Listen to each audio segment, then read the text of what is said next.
Fee reimbursement బకాయిలపై BC సంక్షేమ సంఘం నేత ఆర్ కృష్ణయ్య నిప్పులు చెరికారు. బకాయిలను విద్యార్థులే చెల్లించాలన్న కోర్టు తీర్పు వెనుక ప్రభుత్వ కుట్ర ఉందని, ఏజీ అసమర్థత వల్లే అన్యాయం జరిగిందని మండిపడ్డారు. భూములు అమ్మి 6 లక్షల కోట్లు గడించిన ప్రభుత్వం విద్యార్థుల కోసం 6,000 కోట్లు ఇవ్వలేదా అని నిలదీశారు. బకాయిలు చెల్లించకుంటే ఎల్లుండి ఎమ్మెల్యేల క్యాంపు కార్యాలయాలను ముట్టడిస్తామని హెచ్చరించారు. హైకోర్టులో ఫీజుల రియంబర్స్మెంట్ బకాయిలను విద్యార్థుల వద్ద వసూలు చేసుకోవాలని హైకోర్టు సింగిల్ బెంచ్ తీర్పు ఇవ్వడం చాలా విచారకరం. ఇది ప్రజా వ్యతిరేకమైన తీర్పు. ఎందుకంటే ఒకవైపు సుప్రీంకోర్టు విద్యార్థులను జీవో ఉంది, ఫీజులు వసూలు చేయొద్దని సుప్రీంకోర్టు తీర్పులు చెప్తుంటే హైకోర్టు సింగిల్ బెంచ్ మీరు వసూలు చేసుకోండి అని చెప్పడం ఏమన్నా అర్థం ఉందా?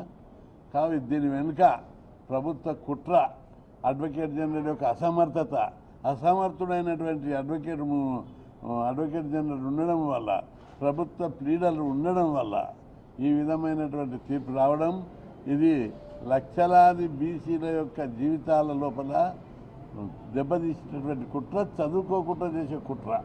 పేద కులాలు చదువుకుంటుంటే ఈరోజు రాష్ట్ర ప్రభుత్వంలో ఉన్న అగ్రకుల మంత్రులు, నాయకులు, ముఖ్యమంత్రి ఓర్వలేకపోతున్నారు. ఇది చాలా దుర్మార్గం. ఈ వైఖరి లోపల ముఖ్యమంత్రి బ్లేమ్ అవుతారు. కాబట్టి ముఖ్యమంత్రి గారు దీని మీద ప్రత్యేక శ్రద్ధ తీసుకొని ఆ తీర్పు మీద అప్పీల్ చేయడానికి చర్యలు తీసుకోవాలి. బలమైనటువంటి అడ్వకేట్లను కూడా పెట్టాలి. బకాయిలను వెంటనే విడుదల చేయాలని చెప్పి ముఖ్యమంత్రి గారికి విజ్ఞప్తి చేస్తున్నాను. 30 నెలల కాలంలో 6 లక్షల కోట్ల ప్రభుత్వానికి ఆదాయం వచ్చింది. భూములు అమ్మి పన్నుల రూపకంగా కేంద్ర ప్రభుత్వ గ్రాంట్లు పెద్ద మొత్తంలో వచ్చింది.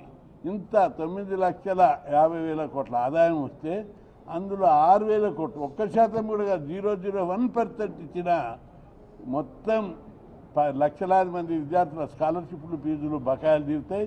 కాబట్టి ప్రభుత్వం వెంటనే స్పందించి, ముఖ్యమంత్రి గారు స్పందించి విషయంలో జోక్యం చేసుకొని, ఇప్పటిదాకా మేము 2-3 దశలు అన్నాం. 2-3 దశల్లో కాదు, ఒకటే రౌండ్లో 6,000 కోట్లు విడుదల చేయాలని చెప్పి ఈ సందర్భంగా